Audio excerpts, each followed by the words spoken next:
오늘 이 아침에 우리가 지난주에도 우리가 이사야서를 이사야 40장을 보았는데 오늘 이 아침에는 이사야 9장을 보고 있어요. 오늘 제목을 한번 봅시다. 평화의 왕으로 오신 예수님 이렇게 되어 있는데 오늘 중요한 PS는 뭐냐면은 하나님께서 평화의 왕을 준비하셨습니다. 평강의 왕을 준비하셨습니다. 이렇게 되어 있거든요. 한번 해보면 하나님께서 평강의 왕을 준비하셨습니다. 그렇다면 우리는 어떻게 해요? 그분을 기쁨으로 맞이해야 될 줄 믿습니다. 우리가 지금 현실이 너무나 혼란스럽습니다. 복잡합니다. 어느 쪽으로 나가야 될지 서로 나누어져 있습니다. 참 이런 혼란스러운 가운데서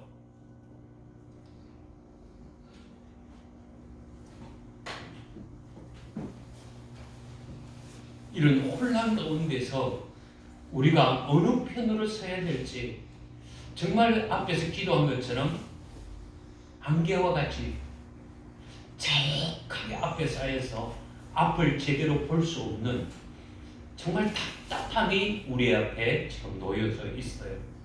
불안해요. 걱정스러워요. 앞으로 어떻게 될지. 정말 세상 정치라는 것이 이렇게 확실하게 뚜렷하지 못한다는 거죠. 우리는 늘 바라는 것은 정말 공의롭고 정의롭게 바르게 세워지는 이 정치 아래서 평안을 누렸으면 좋겠다. 그렇게 생각하지만은 이 모든 것들이 가만히 보면 우리에게는 너무나 야욕, 탐심이 많다는 거예요. 탐심이 뭡니까? 예, 과욕이 있죠. 남의 것을 빼앗겠다는 거죠. 세계 전쟁의 이유가 뭘까요? 이 다 탐심에서 오는 거예요. 오늘 우리나라의 현실 앞에서도 이 모든 그 근원은 하나님 없이 정말 서로 탐심에서 있지 않을까 그렇게 생각이 들어요. 그러다 보니까 고통받는 시대, 정말 암흑과 같은 시대, 그리고 사망의 그늘진 시대를 걸어가고 있는 그런 모습이죠. 그래서 정말 이 상황이 왜 이렇게 놓여져 있는가? 그것은 우리가 하나님 앞에 바로 서지 못한 이유라는 것이죠. 이사야 선지자는 하나님 앞에서 말씀을 받으면서 언제 이렇게 시작되는가 하면은 이사야 1장에서 이렇게 얘기를 하고 있어요. 우시야와 요담과 히스기야 시대에 있었던 하나님의 선지자로 이렇게 되어지고 있어요. 그러니까 역사적 배경 속에서 하나님이 원하시는 삶을 대언하는 선지자로 우뚝 서 있을 때에 하나님의 아픈 마음을 전하는 것이 이 선지자의 마음이죠. 이사야는 나라가 무너지기 전에 우리가 하나님 앞에서 어떻게 살아야 되는지를 가르치고 있어요. 그러니까 이걸 쉽게 얘기하면은 어떤 한 가정에 아이를 낳았는데 축복 가운데서 쌍둥이를 낳았어요. 쌍둥이 형제를 낳았어요. 그래서 먼저 난 자와 뒤에 난 자, 쌍둥이를 낳았는데 이 쌍둥이가 커서 정말 믿음으로 잘 자라가주면 얼마나 좋겠어요. 그런데 이 쌍둥이들이 자라가는 과정 속에 하나님 앞에 바로 서는 것보다는 세상적인 가치관으로 눈이 쏠리는 거예요. 우리 아이들이 자라갈 때는 그저 몰라요. 부모 따라서 교회 나오고 또 신앙생활 합니다만은 어느 정도 중학교, 고등학교, 대학교에 가면은 세상을 바라보는 시각과 하나님 앞에 서는 시각이 판이하게 다르다 보니까 세상 따라가는 일이 너무나 많아요. 그러다 보니까 아무리 집안에서 부모가 이렇다 저렇다 하나님 잘 섬겨야 된다고 하지만은 그 소리를 듣지 않고 뭐합니까? 세상 따라가는 거예요. 친구 따라가는 거예요. 세상 가치관으로 살아가는 거예요. 그래가지고 그들이 잘 되는 거 하면은 자기 생각, 자기 판단대로 자기 조금 전에 얘기했던 탐욕 때문에 부모의 소리가 귀에 들리지 않는 거예요. 그리고 또 친구의 얘기에 솔깃해서 세상 길로 빠져들어가는 거예요. 그러다 보니 그 결과는 어떻게 됩니까? 망해먹는 거죠. 이 두 아들의 비유를 얘기했지만은 하나님께서 솔로몬 당시에 정말 한 아들이 있었는데 이 아들 르호보암이 제대로 정치를 못하면서 두 조각의 북이스라엘과 남유다로 딱 나누어지는 거예요. 이게 쌍둥이를 낳은 것 같아요. 근데 이 북이스라엘 이 형제가 먼저 세상 길로 나가다가 부모의 얘기는 듣지 않고, 다시 얘기하면 하나님의 소리는 듣지 않고 세상 가치관으로 나가다가 결과적으로 어느 나라에 묶여버리는가 하면은 아수르라는 제국에 완전히 망해먹고 말았어요. 자, 이럴 때에 한 형제는 어떻게 해야 될까요? 패가 망신된 이 형제를 바라보면서 어떻게 정신을 차려야 되잖아요. 형제가 같이 있다가 한 형제가 지 방법대로 살아갔다면은 거기에서 망해보겠다면은 망하지 않는 이 형제는 어떻게 해야 될까? 참나면 이제 어떻게 하죠? 한 형제가 망해먹었는데 이 그나마 있는 이 아들은 어떻게 해야 될까요? 정신 차려야죠. 정신 차리는 비결이 뭡니까? 하나님 말씀 들어야죠. 부모의 말씀 들어야 되지 않겠어요? 배우는데 아멘? 예. 부모의 말씀을 들어야 된다고 생각하는 것이 옳은 아들이에요.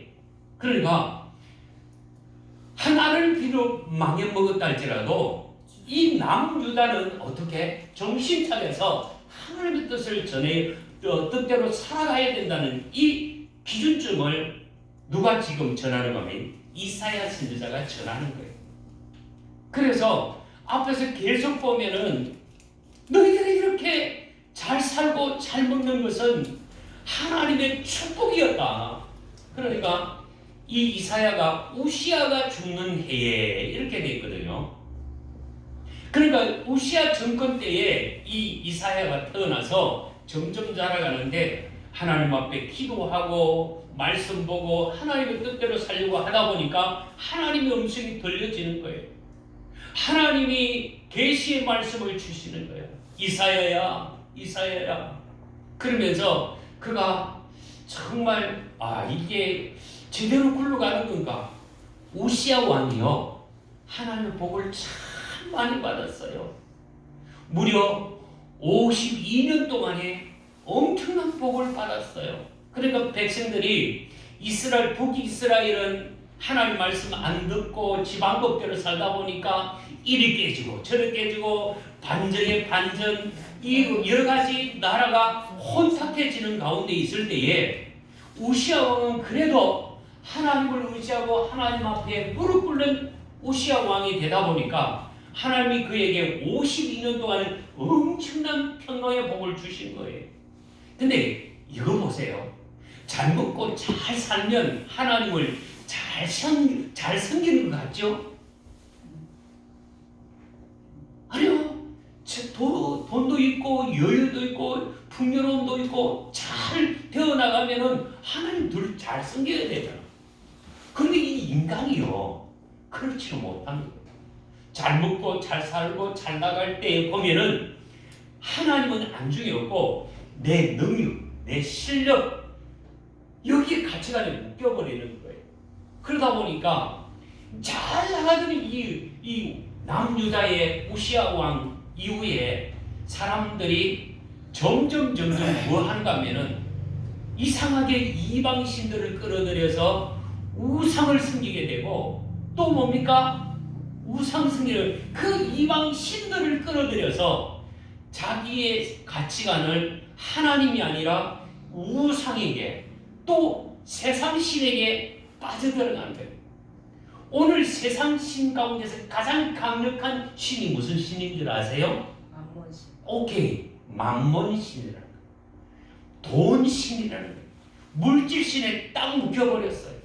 거기에는 만몬신은 뭐에 딱 묶이는 거면 탐심에 딱 묶이는 거예요. 오늘 이 시대도 마찬가지잖아요. 만몬신에 묶여서 어쨌든 혈안이 돼서 나 중심으로 잘 먹고 잘 살아보겠다는 여기에 가치관을 가지고 있는 거예요. 이 미국도 이 세계적 평화를 위해서 산다고 하지만은 이제는 이 트럼프 대통령이 취임함과 동시에 자국 이익 중심으로 정치하겠다. 그러니까 남들이 어찌됐든 간에 우리나라만 잘 먹고 잘 살고 우리나라만 유익을 가져오면 좋겠다. 그래서 자국 보호 생각만 하고 있는 거예요. 남의 배려하는 생각 그거 하지 않겠다. 우리의 유익만을 위해서 내가 정치하겠다. 그렇게 이 미국 사람들의 전통도 보니까 야 우리끼리 잘 먹고 잘 살겠다는데 트럼프 이러고 있는 거죠. 그러다 보니까 앞으로 우리도 미국의 우방국이라고 또 우리를 도와주세요. 우리를 지원했던 미국도 이제는 너희도 우리에게 뭘 내놔라? 방위세를 많이 내놔라. 그러니까 여기에 보면은 정말 눌리게 하는 거예요. 멍에를 무겁게 메고 있는 거예요. 세금 내놔라. 너희 나라를 지켜주는 대신에 우리에게 내놔라. 앞으로 내년에 어떤 혜택보다는 무거운 짐을 우리에게 얹어 놓을지 알지 못하는 참 힘든 가운데 있어요. 그야말로 오늘 성경에 보면은 정말 고통받는 시기대 그런 어려운 많은 문제가 지금 놓여 있는 거예요. 그러니까 북이스라엘은 이미 망해먹었다 할지라도 남유다만큼은 하나님 앞에 바로 서야 되겠는데 이것마저도 우시아 왕이 살던 말루의 우시아 왕도 그야말로 뭡니까? 이 혼자 고독사로 살거든. 그야말로 문둥병으로 2년 동안에 이 궁에서 벨트에 살다가 고독사로 그렇게 죽는 것이 우시아 왕이었어요. 우시아 왕이 죽던 해에 이사야서가 깜깜한 거예요. 하나님, 앞으로 이 나라가 어떻게 되어가야 됩니까? 정말 주변을 보니까 이방 신들을 섬기고 우상을 섬기는 가운데서 하나님 말씀은 제대로 섬기지 않고 성전은 텅텅 비어있고 그런 가운데서 아무런 이 상황 속에서 하나님 앞에 간절히 기도하는데 그때에 하나님의 역사가 일어나는 거예요. 거룩하다 이 성전이 자욱한 영광의 안개 속에서 이 천사들은 훨훨 나르고 있는 모습이었어요. 그 가운데서 정말 하나님의 면전에 서 있는 그가 자신을 돌아볼 때 너무나 부끄럽고 창피한 거예요. 내가 믿음으로 산다고 하지만 내 자신이 가히 하나님 앞에서 산다는 이 자체가 너무나 내가 모순된 모습이 많다 보니까 이사야가 그렇게 고백합니다. 하로다 나여 이제 내가 망하여 죽겠구나 했을 때에 그 천사 가운데서 한 사람이 뜨겁게 핀 숯불을 하나를 그것을 들고 와서 누구 입에? 이사야 선지자의 입에 쥐는 거예요. 그러면서 내 죄는 사하여졌도다. 그래서 너는 이제 이 불로서 성령의 불로서 태워짐과 동시에 그에게 있어서 내 입이 거룩하여졌는데 동시에 거기에서 하나님의 음성이 들리는 거예요. 이 시대를 위해서 누가 나를 위하여 갈고 하나님이 사람을 찾는 거예요. 그랬을 때에 이사야가 내가 하나님 앞에 정함을 받았다면 부족하지만은 하나님 저를 써주십시오. 제가 여기 있나이다. 저를 써주십시오. 그때에 고백할 때 하나님께서 이사야를 쓰신 줄 믿습니다. 그래서 그 이후로 계속적으로 너희가 화려한 시대는 이제 끝났다. 너희들 그토록 이방신들과 우상을 섬기는 이상 하나님의 진노가 너희에게 임하게 될 것이다. 진노가 임하기 전에 하늘께로 돌아오라고 얘기하지만은 그 소리에 귀를 막고 있는 거예요. 안 듣는 거예요. 답답한 거죠. 그럴 때에서 강력하게 하나님은 이사야를 통해서 너희에게 이렇게 권고와 어려움이 올 것이다. 하지만은 하나님은 아주 버리지 않는다. 너희들에게 징계할지언정 정죄하지 않겠다. 너희들 언제든지 내 사랑하는 자식이기 때문에 남들 같으면 뭐 한다고요? 이방인들 같으면 하나님 손 안 댄다는 거예요. 신경 안 쓰겠다는 거예요. 내가 낳은 자식이기 때문에 내가 특별히 선택해서 돌보는 내 나라, 내 백성이기 때문에 너희들을 내가 끝까지 놓지 않겠다. 그러므로 너희들은 정죄가 아니라 징계하신다. 정죄와 징계는 분명히 구분을 해야 된다고 얘기했습니다. 자, 정죄는 뭐죠? 죄인이다. 네, 너는 죄인이다. 나와 상관없다. 이거는. 그러나 하나님은 이방인들은 그럴지라도 택한 유대인들, 이스라엘 백성들은 안 그렇다는 거예요. 너는 어디까지 내 자식이기 때문에 사랑하는 자식일지라도 자식이지만은 말 안 들을 때는 어떻게 합니까? 엄마 아빠가 채찍으로 이놈아 정신 차리라. 바른 길 가야지, 옳은 길 가야지 하면서 때리는 거예요. 그 때림이 때로는 누구요? 몽둥이를 들고 있어요. 이 몽둥이를 어떻게 쓰는가? 북이스라엘은 아수르라는 나라를 통해서 해초리와 몽둥이를 들었어요. 때리다 안 되니까 이 나라를 완전히 몽둥이 앞에 무릎 꿇고 완전히 무너져 버렸어요. 또 한 번 유다에게 해초리를 들었어요. 해초리를 들면서 망해먹는데 너희들이 망할 길을 택하지 말고 살 길을 타라고 얘기하지만 안 듣는 거예요. 그러니 답답한 것 아니겠어요? 그래서 앞에 우리가 8장에 보면은 너희들이 아무리 발버둥 쳐도 나의 보호함과 내가 고개를 돌리는 상황이에요. 간신거다. 난 네 꼬라지 안 보겠다 하고 돌아서면은 그때부터는 불행한 거예요. 그래도 내 말 들으라고 회초를 들고 때릴 때의 가능성이 있는데 네 알아서 해라. 나 안 볼 거야. 이러면은 잘 될 것 같은데 지 고집대로 하면 뭐가 잘 될 것 같은데 그거는 곧 하나님의 고개를 돌릴 순간 그거는 내리막길이에요. 망해먹는 길이에요. 그것을 8장에서 예언합니다. 그러니까 그럴지라도 이런 상황이 오면은 너희들이 정말 망해먹는 일이 세 가지가 될 것이다.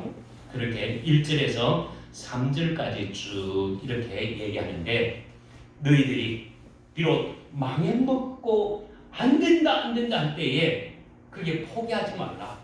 낙심하지 말라. 그러나 하나님은 아주 미워서 하는 것이 아니라 너희들이 잘못했어요. 용서해주세요. 돌아서면 내가 봐주겠다는 거예요. 아멘. 네. 어떻게 봐주는가 하면은 그 시대가 오늘 1절에서 2절, 3절에 보면은 세 가지를 나타나고 있어요. 전에 고통받던 자들에게는 흑암이 있으리로다. 전에 앞으로 너희들이 망해먹고 낙심되어서 어려운 상황 속에 있을 때에 정말 시대적으로 암울할 때에 그 시대가 어떤 시대냐면 고통받는 시대가 있다는 거예요. 어두운 시대가 있다고 얘기합니다. 이 어두운 시대에 흑암이 있다는 거예요. 고통받고 흑암 속에 헤맬 때가 있다는 거예요. 그러나 그것도 오래가지 않는다는 거예요. 너희들 돌이킨다면은 얼마든지 이 모든 것들을 용서해 주시고 회복의 은혜를 주실 때가 있다는 거예요. 그래서 첫째는 보면은 고통받는 시대가 있고 두 번째 가만히 읽다 보면은 2절에 보면 흑암에 사는 시대가 있다는 거예요. 첫째는 고통받는 시대.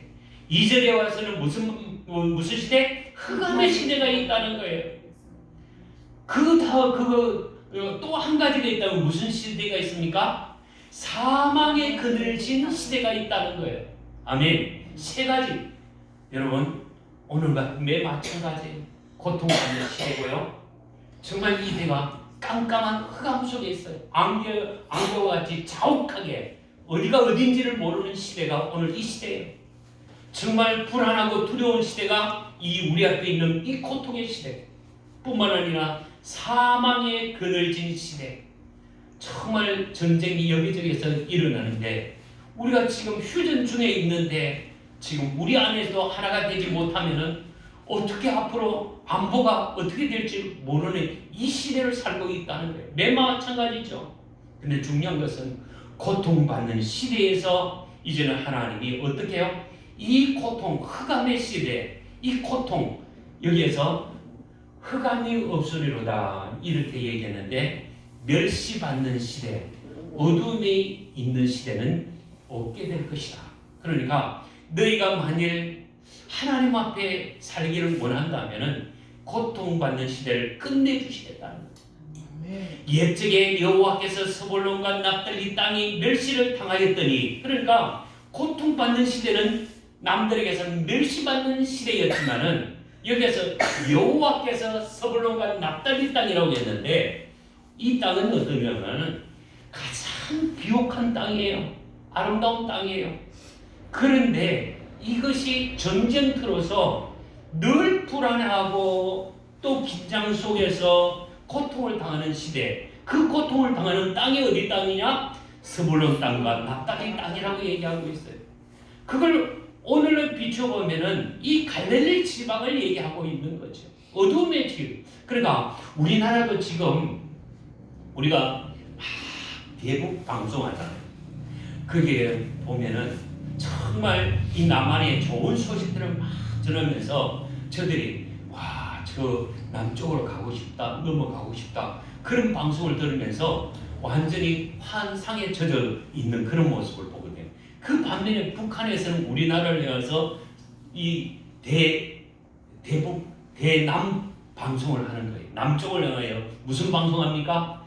막 귀신 나오는 소리를 내는 거예요. 그냥 복잡하게 마음을 흔들어 놓는 온갖 잡음을 집어넣는 소리를 넣었을 때에 이 사실은 휴전선 주변에는요, 그 수년 동안 아무도 돌보지 않는 그야말로 비옥한 땅이 있는 거예요. 거기에는 그 서로가 전쟁터이기 때문에 쉽게 자유롭게 거기에서 농사짓고 짓지 못하는 그런 곳인데, 우리나라에 보면은 거기에도 보면은 파주라든지 그리고 파주의 대성동이라든지 이런 데 보면은 뭐 이게 주민들이 거기에서 마음을 놓지를 못한다. 늘 고통 속에 있는 거죠. 이 방송을 할 때 귀신 나오는 소리, 찍찍거리는 소리, 밤새까지 하다 보니까 마음이 불편해서 잠을 잘 수 못해서 스트레스를 받아서 못 살겠다 하는 그런 상황이란 말이죠. 그와 마찬가지로 고통받던 자들에게 흑암이 없으려다 해제시키겠다는 거예요. 그래서 스불론과 납달리 땅이 지금 우리 현재 이 파주 그야말로 파주 저 대성동 그쪽에 보면은 이 휴전 지역에 고통받는 그 땅이 정말 평화로운 땅이 되면 가장 가치 있는 땅이 될 줄 믿습니다. 왜? 그게 기름진 땅이고 거기에는 뭐든지 잘 되는 땅이라는 거예요. 묶여져 있는 땅이기 때문에 평화롭게 되면은 그 땅이 진짜 복받는 땅이 될 줄 믿습니다. 지금은 뭡니까? 불안에 떨고 어둠에 떨고 정말 거기에는 고통만 따르는 땅이라는 거죠. 그러나 하나님의 때가 이르면은 그 모든 것들이 멸시당하는 그 땅이 그야말로 여기 보니까 영화롭게 되리라 그렇게 얘기하고 있어요. 그 후에 해변길과 요단 저쪽 이방의 갈릴리를 영화롭게 하셨느니라. 하나님의 은혜 때가 오면 이 불안과 어둠에서 완전히 자유함이 해방될 줄 믿습니다. 회복되는 은혜가 있다는 거예요. 언제? 하나님의 때가 이르면. 아멘. 그때가 어느 때냐 하면은 갈라디아 4장사들의 때가 이르면 가장 칠흑 같은 어두운 때를 얘기하고 있어요. 여러분, 지금 우리가 가장 어두운 시대를 살고 있어요. 이 어두운 시대에 세상 사람들은 야, 앞으로 어떻게 살릴까 막 걱정하고 두려워하고 염려하고 있지만은 거기에 그 속에 절망과 정말 지금 계속 원화가 오르고 있거든요. 1450원. 아마 1,500원, 1,600원 오르는 거는 내년도에 얼마나 오를지 모르겠어요. 왜? 불안하니까.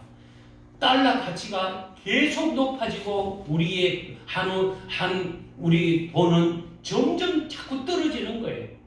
앞으로 1달러를 2,000원 주고 산다. 그러면은 우리 경제는 다 무너지는 거예요. 그런 상황이 올 때에 우리는 큰 걱정하게 되는 거죠. 여기서 가만히 보면은 이 어두운 때가 있지만은 그렇게 염려할 것이 아니라 절망할 것이 아니라 오히려 이럴 때에 우리는 뭐 해야 되냐면 희망의 큰 빛이 올 줄 믿습니다. 근데 가장 어려울 때에 가장 힘들 때가 위기 때가 곧 뭐가 기회가 올 때인 줄 믿습니다. 위기 때에 세상 사람들 뭐 한다고요? 절망하고 울고 걱정하고 두려워하지만은 믿음의 사람은 어떻게 해요?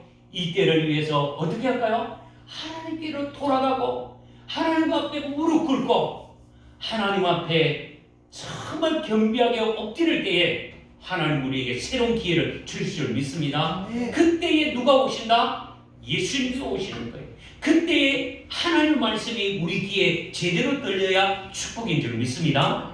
그래서요, 이 어두움 때, 흑암의 때는 곧 큰 빛이 온다고 했습니다. 2절 볼까요? 흑암에 행하던 백성들이 큰 빛을 보고 사망의 그늘진 땅에 거주하던 자들이 빛이 비치는도다. 이건 희망이에요. 어두움 속에 있는 이 백성들에게 하나님의 은혜의 큰 빛이 비추겠다는 거예요. 그것을 볼 때가 있다는 거예요. 예수님이 탄생하는 그때에 가장 어려운 때예요. 로마 식민지 속에서 살 때에 그들은 늘 고통을 당했어요. 힘든 때를 지냈다는 거죠. 그 그늘진 이 사망의 그늘진 시대 그 속에서 하나님은 뭘 주시다? 빛을 주신다는 거예요. 예수님은 생명의 빛으로 오신 줄 믿습니다. 어두움에 묶인 백성들을 빛으로 오신 주님이신 줄 믿습니다. 그래서요, 이 흑암에 행하던 백성들이 큰 빛을 보고 그 큰 빛이 무엇일까요? 그 큰 빛이 뭘까요? 곧 주님의 은혜의 빛, 하나님이 몸을 입고 사람의 몸을 입고 이 땅에 오시는 그 때인 줄 믿습니다. 사망의 그늘진 땅에 거주하던 백성들이 그 빛을 비추면서 참 생명을 얻고 새로운 방향성, 희망을 얻게, 소망을 얻게 될 줄 믿습니다. 3절입니다. 주께서 그 나라를 어떻게 해요? 그 나라, 이 나라를 그들이 계속 연결이 되는데 이 나라 그들이 했는데 곧 모든 그 어두움 속에서 그들에게 두 가지 축복을 주는데 창성한 복을 주신대요. 두 번째는 뭘까요? 즐거움을 주신다는 거예요. 그 즐거움도 어떤 즐거움이냐? 수수하여서 100배, 60배, 30배 그 수수의 즐거움을 주신다는 거예요. 아멘.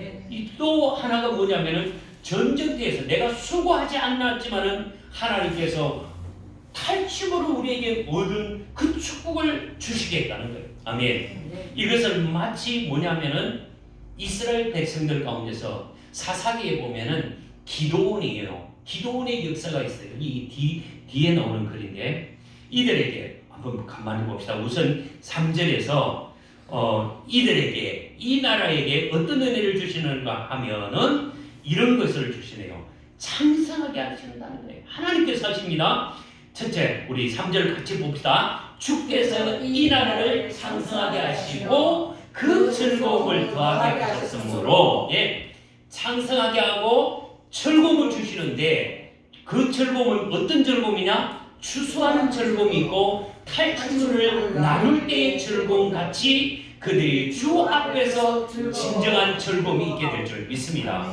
그러니까 우리가 욕심 부리지 않아도 하나님의 은혜가 임하면은 덤으로 누리는 복이 있다는 거예요. 수고의 보람도 있고 그렇지 않을지라도 하나님께서 뭐 하는 복? 공짜로 주시는 은혜가 있다는 거예요. 아멘. 내가 어떻게 하면요? 하나님 앞에 바로 서면, 아멘. 하나님은 그래요. 주를 위하여 쓰고자 하고 주를 위하여 살고자 하면은 하나님이 굶기지 않는다. 하나님이 그때그때마다 공급해 주시는 은혜가 있게 될 줄 믿습니다. 이런 것을 경험될 때에 우리는 즐거움으로 섬기고 즐거움으로 함께 나누는 삶이 된다는 것이죠. 자, 우리 건너뛰읍시다. 이는 그들이 무겁게 맨 멍에와 그들의 어깨의 채찍과 억압자의 막대기를 꺾으며 미디안 날과 같이 하였음이니라. 여기 미디안 날과 같이 이렇게 돼 있잖아요. 미디안, 이게 어디죠? 우리가 과거로 돌아가는데 기도원을 우리가 봐야 됩니다. 미디안 땅이 완전히 이 이스라엘 백성들이 쫄려가지고 다 털려갈 때에 그들은 은밀하게 곡식을 뜨는 그때였어요. 그런데 하나님께서 기드온에게 나타나 큰 용사여, 네가 어찌 이 일을 하고 있느냐? 너는 앞으로 큰 용사로서 이 이스라엘 백성들을 이끌게 될 것이다 했을 때에 기드온이 쉽게 안 믿었어요. 그런데 하나님께서 기드온아, 네가 걱정하지 말라. 내가 너와 함께 할 것이고 네 전쟁에서 내가 반드시 이기게 될 것이다. 하나님은 수에 있지 않고 언제나 너와 함께하는 그때에 내가 어떤 일을 할지 네가 분명히 목도하게 될 것이다. 그래서 미디안이 용기를 얻어가지고 하나님 앞에 제사를 드리고 그때부터 하나님, 제가 하나님이 함께 하신다면 하겠습니다. 군사를 모으겠습니다. 그랬더니 모여들어라 했더니 군사들이 엄청나게 많이 모여드는 거예요. 그런데 그 가운데서 숫자가 너무 많다. 다 돌려보내라. 진짜 싸우고자 하는 사람들만 남겨라. 그런데 다 돌려가고 어떻게 3,000명이 만 명이 남았던가요?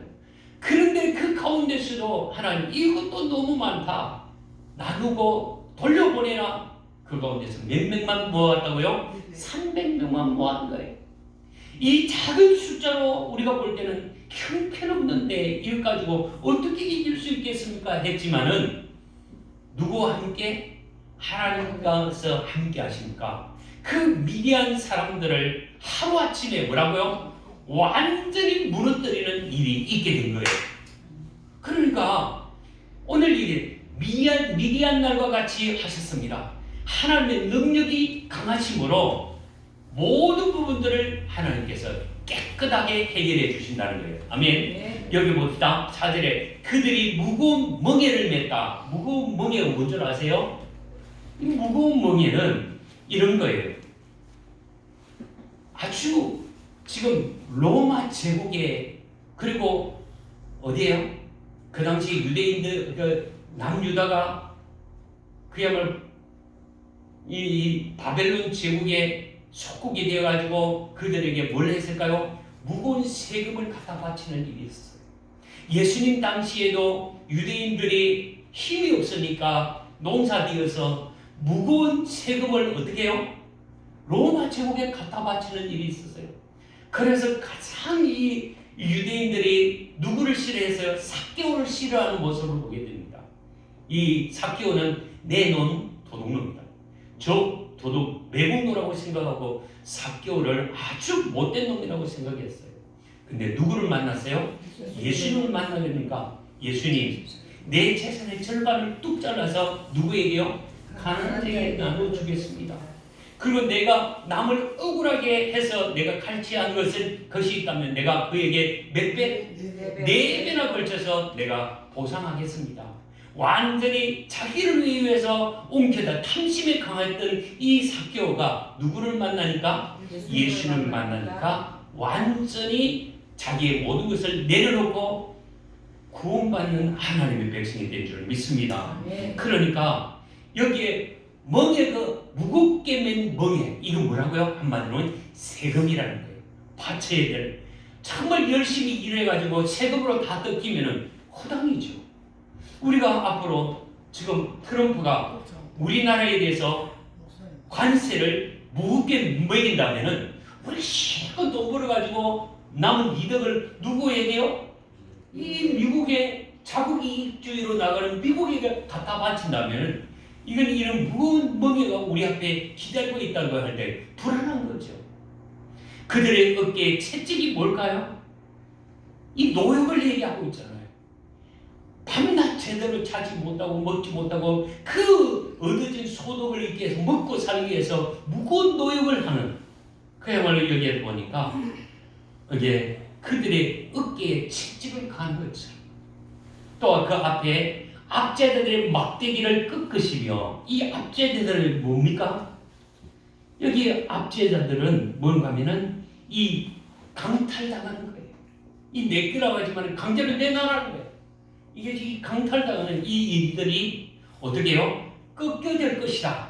하나님이 계획하시고 하나님이 함께 하시면 미디안 같이 기도원이 이끄는 300용사가 미디안을 깨끗이 정리한 것처럼 두 번 다시 이 미디안 부대가 일어서지 못하도록 하나님께서 개입하실 때 완전히 우리를 괴롭히는 적들이 어떻게 해요?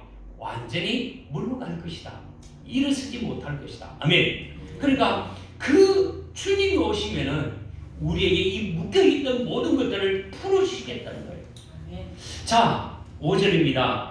어찌나 싸우는 군인들과 신과 피 묻은 겉옷이 불에 습같이 사라진다. 이 뭘 얘기하는 거냐면 전쟁의 군인들의 무장함이 이제는 해제될 것이라는 거죠. 군인들의 그 신발과 그 피 묻은 옷까지 이제 씻고 그걸 기꺼할 필요가 없다는 거예요. 그거 다 필요 없다는 거예요. 평화의 날이 올 것이다. 누가 오면? 그가 오시면. 아멘. 자, 그래서 그가 어떤 분인가를 자세히 설명하고 있어요. 자, 6절은 너무나 중요하네요. 시작. 이는 한 아기가 우리에게 낳고 한 아들을 우리에게 주신 바 되었는데, 잠깐요. 여기 보니까 한 아기가 낳고, 한 아기가 우리에게 낳고, 누구를 얘기할까요? 예수님이죠. 우리는 성경에서 자주 얘기를 하고 있습니다. 여기를 한 아들이 우리에게 낳고 하는 이 11장에서 이렇게 이새의 한 줄기에서 한 싹이 나며 그 뿌리에서 한 가지가 결실할 것이요, 이렇게 얘기하는데, 여기 이새의 줄기에서 한 싹, 다시 얘기하면은 이 한 아기가 낳았다는 얘기는 연한 순, 다시 얘기하면 독생자를 얘기하고 있고, 한 싹을 얘기하고 한 줄기를 얘기하고 또 한 가지를 얘기하는 줄 믿습니다. 그래서 이 한 아들이 우리에게 낳고 그 아들을 우리에게 주신 바 되었는데, 하나님의 아들이 우리에게 오신다는 거예요. 요한복음 1장 14절에서 하나님 말씀이 무엇을 입었더라? 육신이 입어서 우리 가운데 오신 분이 바로 예수님인 줄 믿습니다. 근데 그분이 이 땅에 오실 때에 뭘 가지고 오시는 거 보십시다. 그의 어깨는 뭘 가지고 있어요? 정사를 메우고. 여러분, 이 정사가 뭡니까? 군에 가면은 뭘 먼저 쳐다보여요? 요즘 보니까 청문회 할 때 지금 보니까 별을 털고 있는 사람들이 꽤 많이 오더라고요. 이거 뭐 완전히 2스타, 3스타 막 그거 와가지고 지금 다 앉아서 발발 떨고 있는 그 모습을 볼 수가 있어요. 세상 나라의 계급은 그마침 흔들리는 부분이 많아요. 전쟁터에 나가면은 그의 말에 일사불란하게 밑에 군사들이 행동하고 움직이는 거예요. 그게 이 계엄령 사령관은 모든 쉴권이 그에게 다 있는 거예요. 그에 의해서 무자비한 이 지시에 따르지 않으면 다 죽어나가는 거죠. 여기에 보면은 그의 어깨에 전사를 메었다. 이 계급장을 얘기하고 있잖아요. 한마디로 뭘 해야 돼요? 다스리는 권세를 가졌다는 거예요. 통치권을 얘기하는 거예요. 예수님은 이 땅에 오실 때 모든 나라에 다스리는 통치권을 가진 그분이신 줄 믿습니다. 그분은 우리에게 있어서 그 어깨에는 정사를 메었다. 다스리는 통치권과 권세를 가진 분이시다. 그분은 또 어떠냐? 그의 이름은 기묘자라. 이 기묘자 원더풀이랄까요? 아름답다는 거예요. 놀랍다는 거예요. 어떻게 표현할 수 없는 이름이라는 거예요. 그의 기묘자 놀라운 이름이라는 거예요. 그 이름이 어떤 이름이죠? 예수 그리스도인 줄 믿습니다. 그 보십시오. 귀신에 묶여 있어요. 어둠에 묶여 있어요. 그럴 때 기묘자라 그 기묘자의 이름으로 선포될 때에 그 어둠은 어떻게 해요? 떠나갈 줄 믿습니다. 질병은 떠나갈 수 있는 거예요. 그의 이름은 기묘자라. 그 이름이 놀라운 능력을 가졌다는 거예요. 예수의 이름으로 우리는 불안하고 두려움이 올 때에 정말 우리는 뭐가 필요할까요? 기묘자이신 예수님의 이름을 선포하면은 우리 마음에서 어둠에서 떠나갈 줄 믿습니다. 혹시 내 마음이 불안합니까? 내 마음에 우울증이 옵니까? 내 마음에 슬픔이 옵니까? 그럴 때 기묘자이신 예수의 이름으로 선포할 때에 어둠의 사단의 권세는 떠나갈 줄 믿습니다. 기묘자를 우리는 기억해야 돼요. 예수의 이름 그 능력이 아름답다는 거예요. 아멘. 아름답도다 예수의 이름. 그 이름을 우리는 날마다 내 마음속에 늘 간직하고 선포할 때에 우리는 능력이 있게 될 줄 믿습니다. 아멘. 그의 이름은 기묘자라. 또 한 가지 이어서 얘기가 하네요. 뭡니까? 모사라. 이 모사가 무엇일까요? 모사라는 것은 여기에 보면은 카운셀러, 상담자라고 되어 있어요. 모세. 여기에 보니까 여기에 모사는 다른 것이 아니라 해결자. 모든 문제의 해결자. 오늘날 정치를 지면은 어떤 책사를 얘기하죠. 앞으로 정책 방향성을 어떻게 이끌어가야 정치가 평안해질 것입니다. 여기 한번 보면은 되게 와서 뭡니까? 고문을 얘기해요. 고문. 어떤 정치를 어떻게 운영해야 돼. 그래서 되게 보면은 이쪽 갔다가 저쪽 갔다가 문제가 있을 때마다 해결책을 주는 고문이 한 사람 있죠. 김종인 씨. 이분은 여당에 갔다가 또 야당에 갔다가 왔다 갔다 하면서 뭘 합니까? 앞으로 이렇게 해봅시다. 이렇게 해봅시다. 수년 동안 세워가면서 그 이걸 얘기했어요. 뭘까요? 그 책사 역할을 하는 거죠. 당의 방향성을 얘기하는 거죠. 그의 이걸 문제 해결을 해주는 사람. 뭐라고요? 모사라. 그야말로 상담자라는 거예요. 우리의 모든 인생의 상담자. 우리의 멘토가 있지만은 우리의 영원한 멘토는 누굴까요? 예수님인 줄 믿습니다.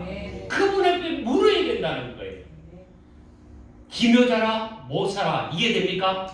그 이름이 놀랍다는 거예요. 그 이름 모사라는 거예요. 최고의 해결자. 우리 인생의 모든 문제 해결은 어디예요? 모사이신 예수님인 줄 믿습니다. 우리 정치 세계 안에서 몇몇 사람들이 이렇다 저렇다 얘기하는 그 사람들도 해결할 수 없는 문제들이 있다는 거예요. 지금 김종인 씨도 앞으로 어떤 조언을 할지는 모르지만은 자신 없을걸요. 그러나 이 모든 것들을 내놓고 하나님 앞에 지혜를 구하는 당이 있고 사람이 있다면은 하나님께서 놀라운 지혜자를 허락하여 줄 줄 믿습니다. 이 기묘자, 모사, 하늘의 지혜를 가진 자로서 그러니까 인생을 어떻게 살고 어떻게 마무리를 지는데 답답하니까 최고의 지혜를 가진 사람에게 찾아오는데 누가 엄청난 돈을 가지고 솔로몬에게 찾아온 여자가 있었어요. 여왕이 있어요. 누굽니까? 예? 서바 여왕이 있더라는 거예요.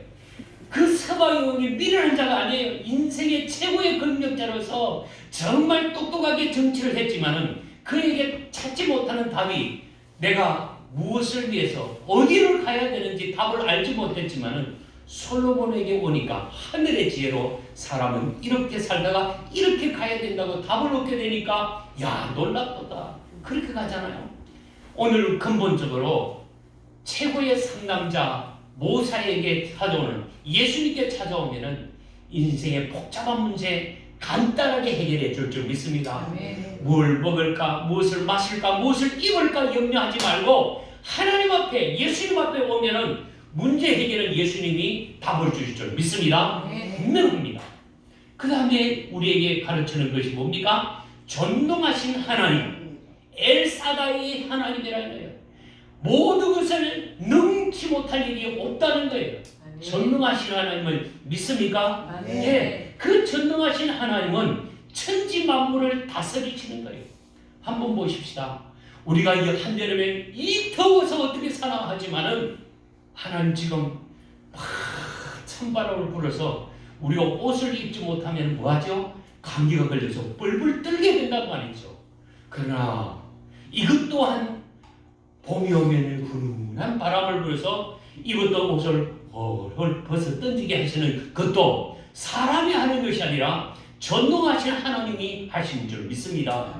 나뭇가지에 열매가 맺히고 잎이 피고 그 열매를 거두게 하시는 이는 누가? 하나님이 하시는 줄 믿습니다. 우리는 다만 물 주고 그런 줄 뿐이지 하나님이 꽃 피게 하고 열매 맺게 하시는 전능의 하나님을 찬양하는 우리의 삶이 되어야 될 줄 믿습니다. 뿐만 아니라 그분은 우리 인생은 짧아요. 우리가 뭐 대통령을 하고 뭘 한다지만은 불과 5년, 미국 같으면 불과 8년 하고 끝나는 것이에요. 그렇지만은 그분은 어떤 분이냐? 영원히 존재하시는 영존하시는 아버지인 줄 믿습니다. 하나님 아버지는 영원히 살아계십니다. 아멘. 과거에도 계셨고 지금도 함께 하시고 앞으로도 영원히 우리를 책임져 주실 영존하신 아버지인 줄 믿습니다. 누가요? 예수님이 그시들. 예수님이 사람을 먹고 몸을 입고 오신 하나님인 줄 믿습니다. 뿐만 아니라 그분은 모든 갈등 속에 있고 모든 해결하지 못하는 이 불안한 가운데서 어떤 왕으로 오신다고요? 가장 중요한 것은 평강의 왕이라 할 것입니다. 아멘. 예수님은 평강의 왕으로 오실 줄 믿습니다. 인간의 제약 가운데서 두려움과 어둠 속에 벌벌 떨고 있는 그들에게 있어서 주님은 호련히 임하셔서 말씀하십니다. 샬롬, 너희에게 뭐가 있다고요? 평강이 있을지어다. 우리의 영역 어떻게 살아갈고 앞으로 내가 어떻게 될까? 그러니까 집사님 오늘 기도 잘 하셨는데 중요한 것은 앞으로 내가 어떻게 될 것인가 염려하지 마세요. 하나님이 다 책임져 주실 줄 믿습니다. 평강의 하나님께서 주 안에 있는 나에게 땅 의심이 있으나 십자가 밑에서는 모든 것이 다 해결될 줄 믿습니다. 평강의 하나님이라. 그분은 정사를 가졌고 그분은 평강을 가졌다. 여기에 보니까 평강, 샬롬, 에덴의 모든 것을 평안케 하신다는 거예요. 우리가 매일같이 염려하고 걱정하지만은 하나님 앞에서는 걱정할 거 없다. 너희가 이 땅 위에서 영원하지 못한 것 때문에 거기에 불합리한 것 때문에 소리치고 야단칠 것이 아니라 하나님 분명히 진짜 안기면은 이 땅에가 아무것도 아니다. 그래서 우리가 하박국 선지자를 보고 있잖아요. 비록 내가 바벨론에게 다 빼앗기고 거들난다 할지라도 우리의 송아지와 양이 염소가 없고 밭에 소출이 다 빼앗긴다 할지라도 내가 누구를 인하여? 여호와를 인하여 기뻐하리라. 진정한 하나님 앞에 평강이 있게 되는 줄 믿으시길 바랍니다. 그러니까 오늘 우리는 내가 불안합니까? 걱정합니까? 정말 이럴 때에 우리의 땅에 소망이 아니라 누구께? 하나님께, 예수님께 소망을 두고 그분을 내 마음에 모시는 것이 중요하다는 사실을 믿습니까? 평강의 왕을 기대하는 거예요. 그분 앞에 서면 우리의 모든 문제를 해결해 줄 줄 믿습니다. 반드시 우리는 6절이 가장 중요한 것 같아요. 그 왕이 우리 가운데 누구로 온다고요? 한 아기로 우리에게 오신대. 동방박사들이 정말 그들이 상황에서 먼 길에서 찾아왔고 매일같이 고달픈 생활하는 이 목자들에게 찾아와서 지극히 높은 곳에는 하나님께 영광이요 땅에서 기뻐하시는 사람들 중에 평화로다. 아멘. 평화를 주기 위해서 이 땅에 우리 주님께서 사람의 몸을 입고 오시는 주님 예수님이 한 아기로 우리 앞에 오신다는 사실을 믿으시기를 바랍니다. 7절입니다. 정사와 평강이 더하니 무궁하고 영원하며 또 다윗의 왕자와 그 나라를 굳게 세우고 지금 이후로 영원히 정의와 공의로 그것을 보존할 것이라. 만군의 여호와의 열심히 이를 이루시리라. 여기에서 보면은 영원히 이를 이루시리라. 무엇으로요? 깊은 하나님의 사랑으로, 놀라운 하나님의 계획 가운데서 우리에게 구원을 주시기 위한 하나님의 열심이 있다는 사실을 믿으시기를 바랍니다. 하나님의 열심은 사랑 가운데서 우리를 영원한 나라를 구원시키기 위해서 이 땅 위에 우리를 위해서 오시는 줄 믿습니다. 그 주님을 우리는 기쁘다 구주 오셨네. 기쁨으로 그분을 맞이하는 우리의 삶이 되어야 될 줄 믿습니다. 우리 다 같이 일어서서 우리 같이 기도하고 찬양하고 마치겠습니다. 오 살아계신 하나님아,